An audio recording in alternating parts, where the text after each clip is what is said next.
السلام علیکم پیارے بچوں، آج ہم کلاس 7 کے سبجیکٹ اردو میں باب نمبر 4 تحریک پاکستان میں طلباء کے کردار کے بارے میں پڑھیں گے۔ پیارے بچوں، اللہ تعالیٰ نے ہمیں ایک بہترین ملک عطا کیا ہے اور ایک آزاد ملک عطا فرمایا ہے۔ یہ آزادی برصغیر کے مسلمانوں کی بے پناہ کاوشوں کا نتیجہ ہے۔ پیارے بچوں، تمام مسلمانوں کے ہر طبقہ فکر نے آزادی کے لیے بہت جد و جہد کی، بہت کوششیں کی۔ ان میں سب سے بنیادی کردار ہمارے پاس جو سامنے آتا ہے وہ طلباء کا کردار ہوتا ہے۔ طلباء نے تحریک پاکستان کی جد و جہد کو ایک نئی روشنی دی، ایک نئی امنگ دی اور قائد اعظم کی آواز پر لبیک کہا۔ جب بھی انہیں کسی کام کا کہا جاتا تھا، یہ گاؤں گاؤں، کریا کریا، وادی وادی پھر جاتے تھے اور قائد اعظم کا پیغام اور تحریک کا پیغام بہت اچھے طریقے سے پہنچاتے تھے۔ طلباء کسی قوم کی رگوں میں رواں دواں وہ تازہ خون ہوتا ہے جس کی بدولت وہ نہ صرف قوم سانس لیتی ہے بلکہ قوم کی نشو و نما کا انحصار بھی اسی پر ہوتا ہے۔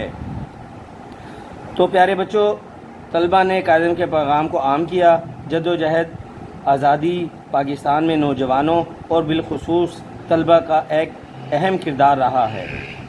تحریک پاکستان میں تمام طلباء کا بنیادی کردار رہا ہے، مگر خصوصاً سر سید احمد خان کی قائم کردہ علی گڑھ یونیورسٹی کے طلباء کا ایک اہم کردار رہا ہے۔ نوجوانوں کے لیے بات قابل فخر ہے کہ پاکستان کا نام بھی ایک طالب علم چودھری رحمت علی نے تجویز کیا، اور چودھری رحمت علی جو ایک طالب علم تھا، اس کی پاکستان کے قیام کے لیے بہت زیادہ خدمات ہیں۔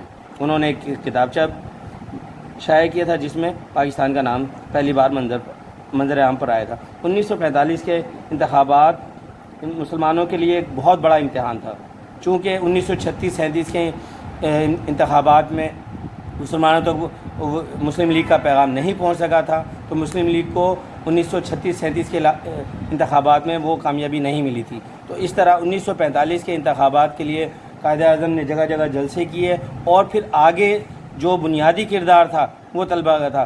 وہ طلباء جو ان جلوس میں، جلسوں میں شرکت کرتے تھے تو قائد اعظم کا پیغام آگے گلی گلی، گھر گھر، نگر نگر پہنچاتے تھے۔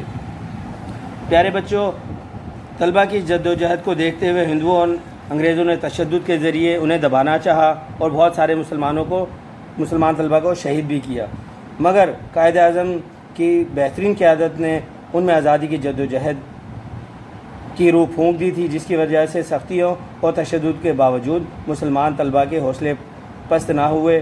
وہ اپنے منزل مقصود کی جانب پہلے سے بھی زیادہ جوش و جذبے سے آگے بڑھتے رہے۔ طلباء کا یہ جوش و ولولہ دیکھ کر قائد اعظم فرماتے تھے، طلباء میرے قابل اعتماد کارکن ہیں۔ طلباء نے ناقابل فراموش خدمات انجام دی، انہوں نے مسلمان قوم کی تقدیر بدل دی۔ تو پیارے بچوں، آپ نے دیکھا کتنا زبردست کردار ہے۔ اسی طرح اس کردار کی وجہ سے قائد اعظم کو نوجوان، خاص طور پر طالب علموں سے بہت امیدیں وابستہ تھیں۔ ان کا ارشاد ہے، پاکستان ان نوجوانوں پر فخر کرتا ہے، خصوصاً طلباء پر، جو ہر ضرورت کے وقت پیش رہے۔ نوجوانوں، تم مستقبل کے معمار ہو، تمہیں نظم و ضبط سے کام لینا ہے اور طالب علم تربیت حاصل کرنا ہے تاکہ تمام مسائل سے نمٹ سکو، لہٰذا اس کے لیے تیار ہو جاؤ۔ ایک مرتبہ قائد اعظم بلوچستان کے دورے پہ آئے تو طلباء نے انہیں تلوار تحفتاً دی۔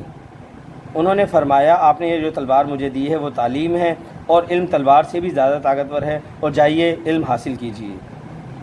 تو دیکھا آپ نے بچوں کہ قائد اعظم کی ولا انگریز قیادت کی بدولت ہمیں ملک حاصل ہوا، اور اس میں بنیادی کردار مسلمان طلباء کا تھا۔ بچوں، ہمیں چاہیے کہ ہم قائد اعظم کے پیغام کو ذہن نشین کر لیں اور اس پر کاربند رہیں۔ پیارے بچوں، اب ہم مشق کی جانب چلتے ہیں۔ مشق میں سب سے پہلے ہمارے پاس آپ نے ٹائٹل پیج بنانے ہیں، اس کے بعد الفاظ معنی لکھنے ہیں، اس کے بعد سوالات جوابات ہیں جو آپ کی کاپی میں مینشن ہیں، دیے گئے ہیں، وہ کاپی کرنا ہے۔ اس کے بعد واحد جمع ہے، واحد جمع آپ نے کرنی ہے۔ اس کے بعد سبق کے مطابق صحیح اور غلط کی نشاندہی کریں۔ تو یہ جملے 5 دیے گئے ہیں، اس کے سامنے اگر صحیح جملہ ہے تو صحیح لکھنا ہے، صحیح پہ ٹک کرنا ہے، غلط جملہ ہے تو غلط پہ ٹک کرنا ہے۔ اس کے بعد الفاظ متضاد ہیں، یعنی الفاظ کی الٹ ہے، اس میں آپ نے الفاظ کی الٹ لکھنی ہے۔ اس کے بعد ہمارے پاس قواعد آتی ہیں. قواعد میں اسم کی قسمیں ہیں. پیارے بچوں، اسم کی 3 قسمیں، بناوٹ کے لحاظ سے اسم کی 3 قسمیں ہیں. نمبر 1 اسم مصدر، اسم مشتق، اسم جامد. اسم مصدر وہ اسم ہے جو نہ خود کسی سے اسم سے بنا ہو بلکہ اس سے کئی اور الفاظ بن سکتے ہیں، جیسے کھانا، بڑھانا، پڑھنا، کرنا اسم مصدر ہیں. اس کے بعد اسم مشتق ہیں وہ اسم جو کسی مصدر سے بنا ہو، جیسے لکھائی جو لکھنے سے بنا ہے، پڑھائی جو پڑھنے سے بنا ہے. اسی طرح اور بھی چیزیں ہو سکتی ہیں. تیسرا ہمارے پاس اسم جامد ہے. اسم جامد وہ اسم ہے جو نہ خود کسی اسم سے بنا ہو نہ اس سے کوئی دوسرا اسم بنتا ہو، جیسے بارش، روٹی، آم، کپڑا وغیرہ.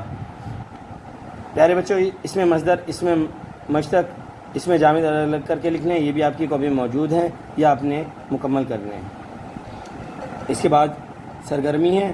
سرگرمی تو نہیں آپ نے کرنی. ٹھیک ہے جی، اللہ حافظ.